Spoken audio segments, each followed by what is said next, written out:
ia ona whaawau le tātaranoanga le situ. Ia. Whaumata si mea le mānei e o le mena le tāle pese. Langa te wa uma sui tātaranoanga. E tā ua i o le mastala na le sa whai atu, tala le winga i apelamo. Na usau i nei mai Samoa. Na usau e suelo doctorate di Claremont. Te tasilo semester. Wala aula au e lau lotu lea. Ai wa uma no folfolai lau lotu lea. O maa ua, e uma no mateo. Mauti no al mea na. Whai atu palo talo, tu mate malo. Ia o le ala lo taufi. O le ala lo manatu toi ngā mea na. O le au lotu lea, na le ono ama ta whale rolo iai. Le whai whi au e ia mā tua o lo tolua. Tolu se rau tā lani masina le alofa. E sili mama o e pēu fo i Samoa. To e ondo masina uma lau doctorate, lau min le no sau isu. O le area o eselo fia iai. Walu i Samoa, to e si e lo tutongu. Te le mana o mia ni sinati fia me sa e o matua. I reise se e le whaia, te le tango se whaau, e le whaia lau whanau, whaia o au. La le mea te mana o ai, te le fia ai. Te lato lau e le whale o umana whai mai mo oi. Ia whauta lau ia. O te tauwhi, whapea umana me nao ia apelamu. Te se mea whaingo fia tu o le mea ai halu. Sole. O i tonu anta ua mi o tonu ina il tamaloa. Ina ua tali tonu il tamaloa. Whai mai. Ele whalangolango le hatu. Na tali tonu loa ta ua mi o tonu ina il tamaloa. Po le ala whalale lave lave. O le whatinonga le o le whatuatua. Mele ala i tau tamaloa le tamaloa le whatuatua. Langa o le mele alu. Ia, tofo la se sio tatou. Whai sau ina alu le me te leiloa. Ia oi le vale la alu. Penal tala mo meo glimmers sia le ta ua mele titi fo ia le pula mai ati ta pea langa you're thinking about yourself le self le lo fainta le self le te musu expose pe o tala na na tfai mai yo wa expose lo ia tuplo le ma tele mana o le ta alu nei ai fa le ton ta to mai we ka ingo e po la menga la ingo sila vai ole sa ole metafoa lea e tau te whaonga ina e matawhele pe a sa ole whaonga ina mo le tangata e al whala blawe o metafoa si o esel me o tato soa ia ia wa aila o ia no ta lia me o ta tonu o le wala au o ma e seta o i e le le titi whainga o tangata te pelo oi o pua nei na whai mai lumo na e whai mai nei a te toi fo i Samoa ia ua e le popole au tangata na o tali tonu loa e le wala uina o ma oi ia na e whala tangata ia e whalogologo mai pol kalame le sa iai nā taimi la so i fua mai sin matau ia nā taimi e le i whaingo fie a e sa o le leia faith is the assurance is the conviction vai e mauti noa loa le mena ia o lau na o le fuitate no fuatu i tua nei taimi o lau foi la le fautuanga i whaifi au ma lau whainga aluaka le se me whaingo fia tatou whaingai ma le atua langa le atua le mana o se mea pe a e manatu la o le tangata se whawhena manatu mai le atua e te avatu fo iau mea se po wa lava ia mea e ave le ri mo o fa Manuia e se fainta faith o fatu to ale tau te o e si ilo ia ia va ona e ona ina lo le lo to maulalo e te alua ma le fefe te alua ma le mautinoa ia pe wala wala tala na ta malo lo le la ta me ta pesele ma ne le pinena ta to fo mai ai ile tu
te fia teu teu I le tava lo anganga famawalalo tu sabe o tele mangalo honey o asa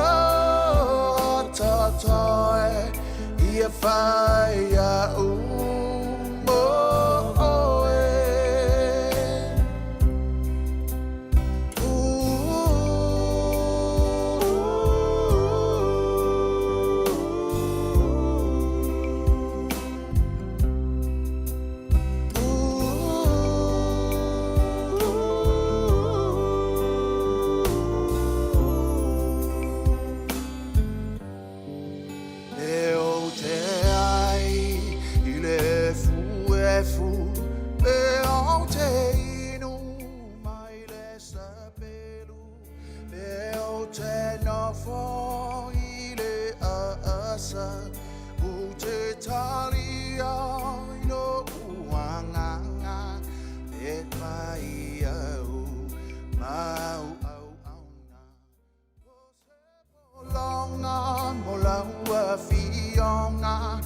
tangata pisi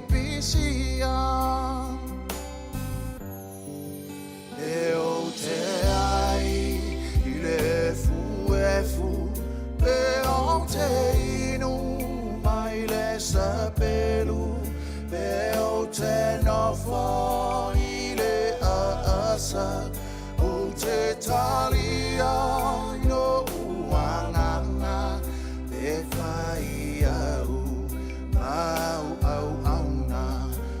se bolonga mola fionga o te talia male fia au le tangata pisi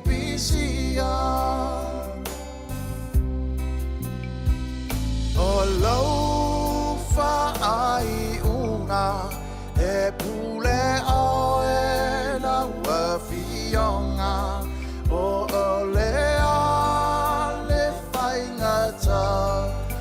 te fia teu teu I le tava lo anganga famawalalo tu sabe o tele mangalo honey o asa toy if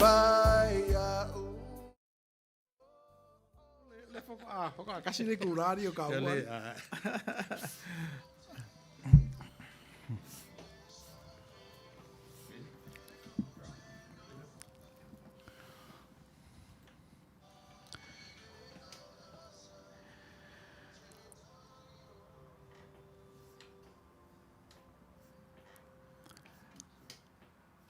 Ia, mo I lātou whatoaki mai Outou la au o le tātou prokalama le nei ua whaasua whaina o le Outou Manuia o lo o tu sao atu le tātou whale whasalau Long Beach, California, United States of America I leo unga lima ma le vale le ma le si ufonga le taofo Radio Samoa.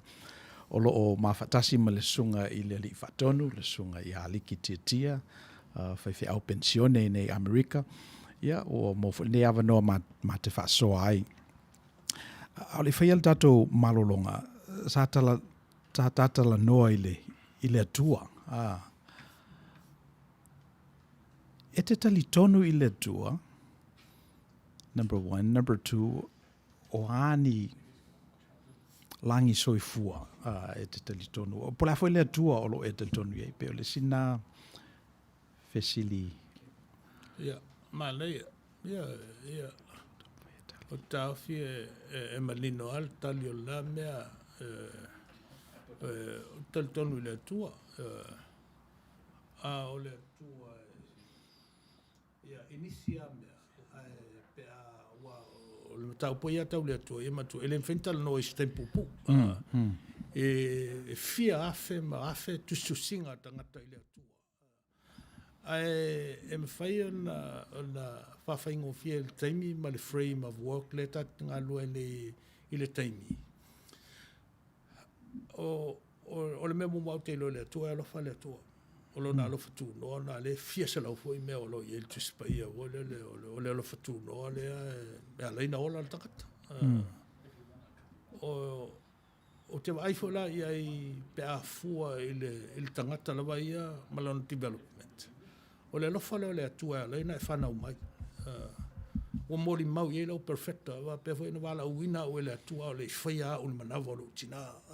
No vala wina o le tua o le fana o mai oe na Outou fia o fa imperfecta o le mori mau ye tangata ina ua ola la na la tau no ai le mele o le lo fa le o te tau fi foi ia e sa e solo just pa ia markenese o le falinga pa wale o le mele le anga i o le alofa malanga le o le atua le anga ana le alofa le atua ia umata tau le amatanga ma umai ia le si fa moe moe o le mea foi la na le te fia i le mele le ia Outou Manuia awa e o lo na Manuia ia pe ala no foi atu sole ele tau facilita tau fa Manuia nga mai le ali the simple fact that we are born into this world is the what is self-evident. This is the proof that God loves us, that this is the grace of God. O no le alofa tu no tu wana o ia. Ele ai masese peivo lau talsa. Ele ai masese tato e mafai. Le alofa le au le tu le mfain se mea. Le alofa le tu e maua lunga e malosi o na mana. There's never a time. O le atua na utal tonu iai. Po le ala valo o malosi. Ele ia o le upu le vapolo o malo. Ele isa o malosi. Wa te whanau mai loa. Helpless tato. O le whaunga ina o le malosi o le atu. O le utama, marutina. O le sio manga oe. Mea uma mai le atua. Mea uma mai le atua. O le mela na o le upu le ia Outou Manuia. O le van Manuia tato mai le li. Pe tasilo tau sanga, pe tols fulo tau sanga, pe limas fulo tau. Po le ale me o le whalongo, ia e tal tonu. Fas fulo tau sanga, tanun man nofo ma loto lua le aso nafi. E te alu ma le loto maulalo sole. Who are you? O le ala le si Manuia o te whai ei le li. Tilo lo ele fas fulo ma le whatau sanga, o tau ave mai ma wha Manuia mai e le atua. Te le fesili e isi mau wha Manuia ngai na mai le atua, le mana ungali. Wa o isi la tangata. Walan te te. Wale Manuia. Sole. Ia lena. Ia wa aifo la nam tau tele. O le ala le tonu o tangata whapena. O ala le tonu o tangata ia o sole. Tu sa pe te te o la e wha Manuia le atua. Ia lena. We've had it. No. I don't know God knows. I don't believe God believes. I don't understand. God understands. This is it. Ia eilo, pete alu ese, pete alofa, pete le alofa. E alofa mai lava. E au mai ale Manuia lea. Ia tata lovo le Manuia. Ia le swim tau pu esel malaya. Rango le Manuia o le file mu o le o fa Manuianga tasi ale melna. Pe va pe e te Outou le Manuia o le li. O le file mu fo e mai le li e si le me umala ve manatu ia. Ia o le winga la lo tau fi. O te tonua wi le alofa le tua. E ala o na tatou talo sanga ile li mo fa Manuianga. E ala foi na ave tatou me mo fa Manuianga. Pei au le merda. Te lele expression le. O vaenga ia these are the glimmers for le o le fa Manuianga. O mea tatou te tali tonua ile atua e sa wena fa Manuianga. But without that, awane o tatou masal salo ile anga le leima le alofa o le atua. Wa tupu fo la neimea. Ia o te leo tangata o fisili. Ile neimea o le fa mai leo. Ile fo le neimea le lalulang. Ia mel pandemic o le alu lalulangi o le iena o le ala tau manatu le lolo. O le alma na tu lo. Le la tu nom ti lo tu ta fe o tangata. O fe le tu inga. So le. We don't understand. Ile malama tatou le tu e malama le tu ya tatou. Ya pe o la taitan Yeah, so congratulations. Fasu fatau sanga o te tau sanga. So olisi manatu whaavai o le Outou Manuia. E pese i se fasi o tua o lo wheo wai mai tatou. So imago Dei. You were made in the image of God. I was made in the image of God.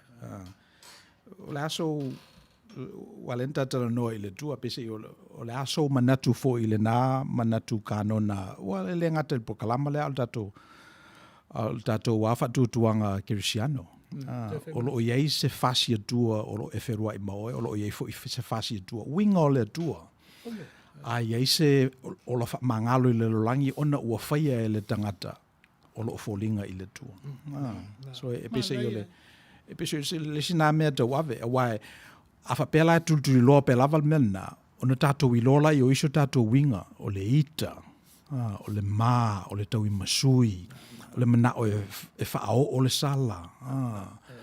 O na tau whore o na tātou whisiri, a whapela ve sa o le mele o lo o whau i tātou i fōlinga o le tua. Pele o isi fo ilana o winga o le tua, maybe, o te leo i loa. Sa o tatal no pe melo le image le image le pela o vaenga le falling o le li le voi tau fatu sa tilo tio falling mo ina o ya pe tilo tio falling is that really you ya vai la wa uma faiana sui falling fo ya na sui fo mo to ngata o tamai tai va pena a le winga na tala ese ta o mena o fasi vaenga o le atua. A wai o lo lan mena, in tatal no lo le mena le fua o le nganga. E sen malaia. A vai en mena o le upalangi nai malaia lo na whainga. But the fruits of the Spirit, E leo whape mai ka, but the fruits, o le fruit e kasi. Pei fōlinga mai e kasi a le fruit. O lo fausia i le alofa, o le oli, o le file mu, o le onsai, o le matalof, o le whamaoni, o langa le leima le ami o mama. E le pei o le mawhauwhaunga o tātou. O fruits o le spirit, e ese le alofa, ese le humility, ese le ai. A tilo iei o ngai present tense le mea, o i o ngai singular. E o wala, a mesi alfa palangi na sa o le fruit of the spirit. E sa ue tele mea. E sea, leanga o le mea le nganga. E tau e la mea ia mo tātou. I le ma whain tātou tau a vea uma mea ia. O loko lea tali tonunga. E le ma whai, e a pela to inga mea lea. E eisi tangatai, a e mau lea lofa. Le ma whaina le loto mauralo. A e mau lea lofa. E le ma whaina e le mau le whamaoni. A e whamaoni. I le ma whaiana e le lofa. Pe a sao. Pe a whai o le nganga. Al whai, ai tangatala e se whamaoni. Al pelo ia. E mea whapena tau te wawai ia. But o lea o mai o chances ia mo tātou. O vaenga ia. But ia e loa. I le mwhainga pe o le mwhaina fruitoi. Lango le mele le nganga. This is the spirit in essence. Le mete le a tātou. O lea o mai lea manoa le tua mo tātou. A e pai a toa le meta o loto maulalo. E te maramalama fu isi me te tau ia.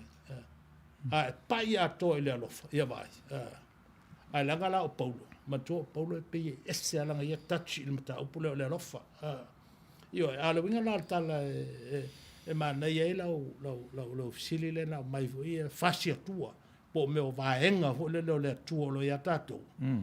I think we can only go to that extent.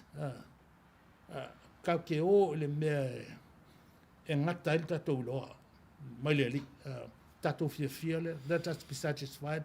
Let us be joyful that God has given us that much. Awanga le ngila se me o la me la tatou ia. Ia, o la u le sosonia tu pe a fisosoani. Io wafo yo le. e pe o le sia o le manuia sa mai le tua. So ona vau ese fo ile sa vali el tangata ma le tua. Blessing means different things to different people, and also different context. So e tom fai lava lai e fai se fata te inga, tom fai land, tom fai se application il te minei. Ina ia se winga moni fa maoni o theology sia mamata upusisilia. Ina ia sa loto le tangata. Wa foi famile upu e tu sa loto to le upu moni. Awa pe o le sina mea ala yona e lau tilo e leo sa loto tangata, e leo sa loto tangata e matitiva file mo, e leo sa loto tangata e mau mea le lei, e leo sa loto tangata mai lato manatu, e tangata that have such an ideology that grabs them. And ki nganga va ia ko la o sui le ngalu ai le fa mai ai mama. E wa example e masania na o fa matalaina. Ina o fa mai Friedrich Nietzsche in the late 1800s, beginning of the 20th century. Woti le tua. O le theologian len fa mai woti le tua. Wala na fa mai theologian na woti le tua. Ona o manatu le tangata e mafai ona tali ana fesili uma. Wala to ese misterio. O mawhai lava el tangata o na tali I fesili. Ia tūlai mai lole superhuman. Ia mela na tupu o Nazi Germany, 1 miliona tangata Jews, the gulags, I Lucia, 1 miliona. Milena tupu Cambodia, World War I, World War II, Korean War. So, o le alme o tupu o le o la fo I el tangata le tua a mata fo I na be ese le tua mai e tatu whalea onga I le tunu unei o mata na secularized whaelele in God we trust o drop le melena ia lela o mai ai le temine le o tafe mai lungo streets le o manifest the Black Lives Matter ia le fatu o leva na tuto o leva na tuto ia ele ngata fo na ia o tula I mai le postmodern the postmodern, le postmodern, post-colonialist. Pela tatou ia e whana nau mai na o umona whakolone tatou e malo papalangi e Europa. So ole mafuangala o umira utala ona e pei e whapenale winga ole teimile nei wale o toi yeise si fefe le dua wale o toi yeise lava ni tapula wale o toi